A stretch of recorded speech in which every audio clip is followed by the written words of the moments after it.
Leaves from a Russian Diary. Pitirim Sorokin. Part 4. 1921 to 1922. Chapter 21. The Avengers.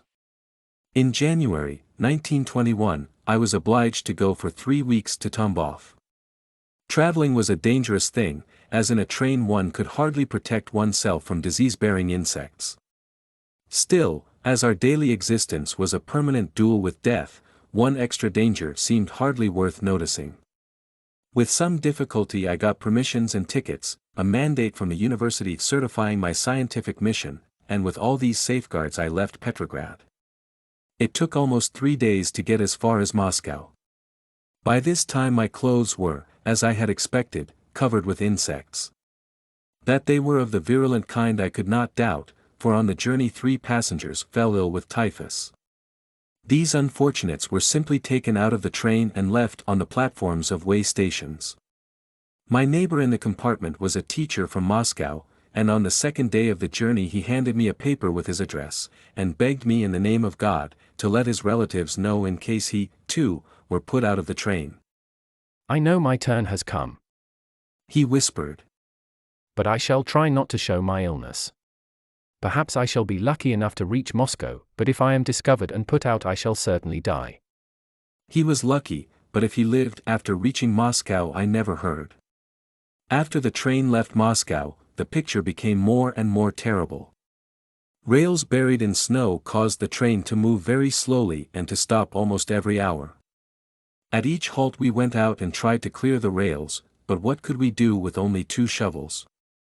Near Bogoyavlensk we were halted for almost 2 days, those 2 days and nights being quite beyond my power to describe. Few passengers had any food, and as there was no village near, they began to starve. Many fell ill with typhus, and during all the time delirious talk and laughter, moans and cries, oaths and obscenities, mingled with the howling of the winds. In the darkness of the night, in that train full of sick and dying people, devoured by insects, I had a vision of hell itself. When the train finally reached the next station, a dozen typhus cases were left on the platform to die. At all stations the sick had been abandoned thus, and at towns between Bogoyavlensk and Kozlov, I saw dead bodies piled up like stacks of firewood. I even saw abandoned dead along the railway between stations. Seeing them, I remembered an utterance of Lenin. "Either communism will conquer the insects or the insects will conquer communism." Somewhere between Kozlov and Tambov an incident happened which shows how bitterly the communists are fighting for their lives. The train suddenly stopped and 3 men in soldiers' uniform entered our car, ordering everyone to remain quiet. All obeyed, but one young peasant, who had entered the train at the last station, stood up and said to the newcomers, "In this wagon only those 2 are suspicious." As he spoke he pointed to a man in a leather jacket, and to another who, in his conversation, had shown himself a communist. "Your papers?" the newcomers demanded curtly. Searching the man in the leather jacket and finding a revolver, they glanced over his papers and said, "A communist. Take him out." This was done by the young peasant and one of the men in uniform. The other man, who had talked communism, now began to protest that he was not at heart a communist, but that he was a clerk in commissariat of finance only to keep his family from starving. "So? Let us see. Have you a cross on your breast?" The trembling clerk pulled out a cross, and the uniformed man said, "That alone saves your life. I advise you to leave your commissariat and to babble no more communistic nonsense." Then, addressing the passengers, "Goodbye, you fellows, go home and tell what you have seen, and try to do what we are doing. Tell your friends that Antonov sends them his greeting. Death to all communists, and long life to Russia." "Antonov's boy," exclaimed the passengers as the man left the train. At the moment the young peasant returned. "Not a very rich haul this time," he said. "but we caught a few big fish in the wagon of special designation ahead. Look out, my friends, and see what happens." We looked, and saw a dozen communists ranged along the rails.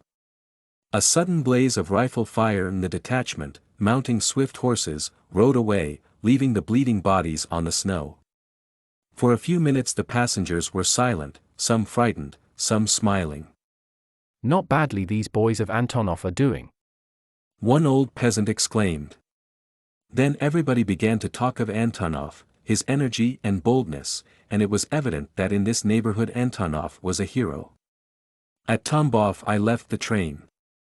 Airplanes were hovering above the town, many red soldiers strolled about, and on the walls I read this announcement, signed by Tukhachevsky, one of the chief commanders of the Red Army. Villages actively participating in banditry will be burned, the peasants shot, and the women and children arrested. An entire village is held responsible for every bandit, and if a bandit happens to belong to the village where he is caught, every 10th peasant will be shot, his house burned, property confiscated, and his wife and children arrested. In addition, a large reward was offered to anyone who delivered Antonov, dead or alive, into the hands of the government.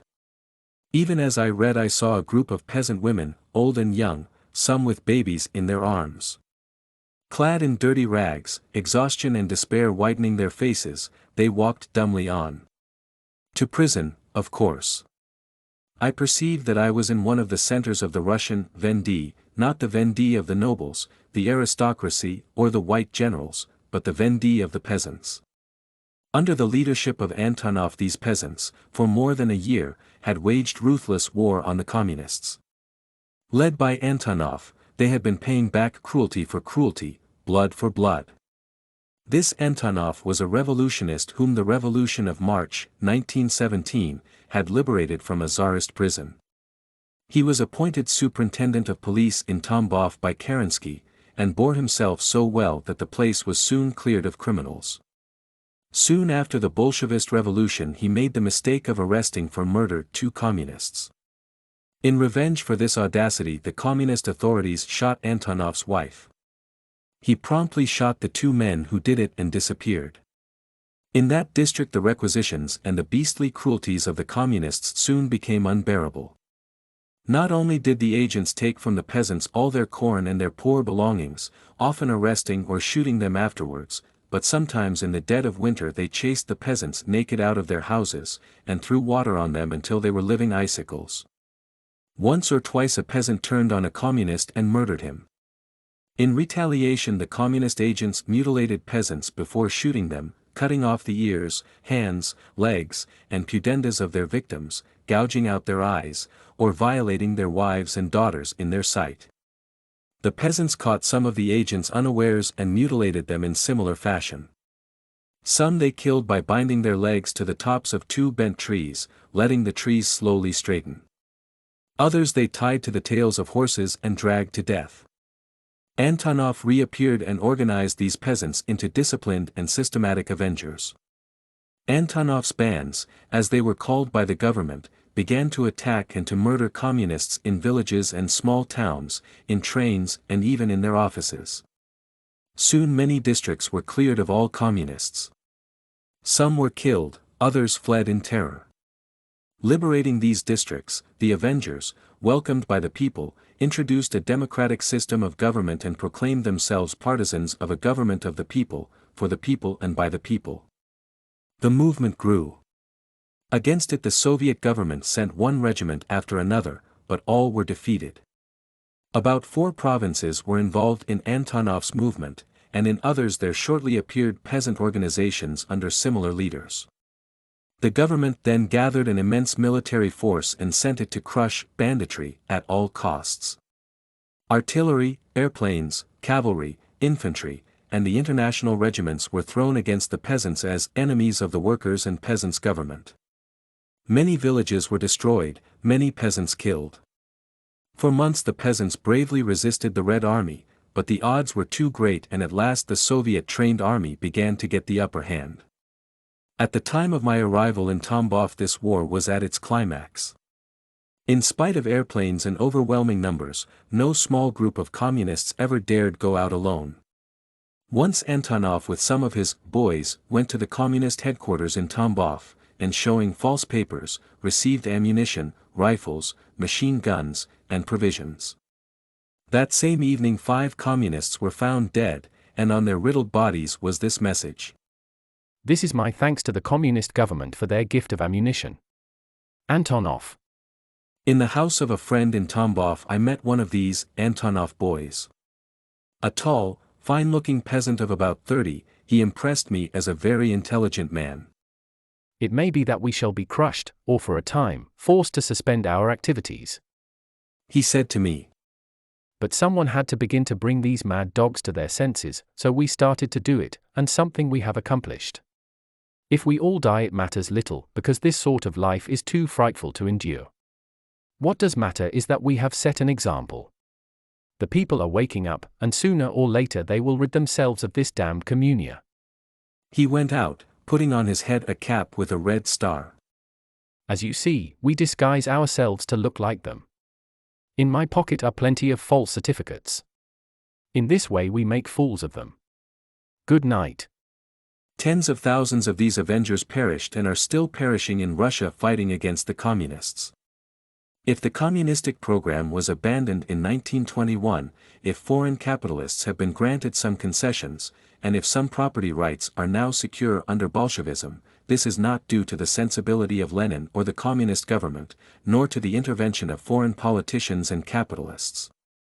It is due, first of all, to these Antonov boys, to the thousands of Russian peasants, and to others who have died and are dying, to bring these mad dogs to their senses.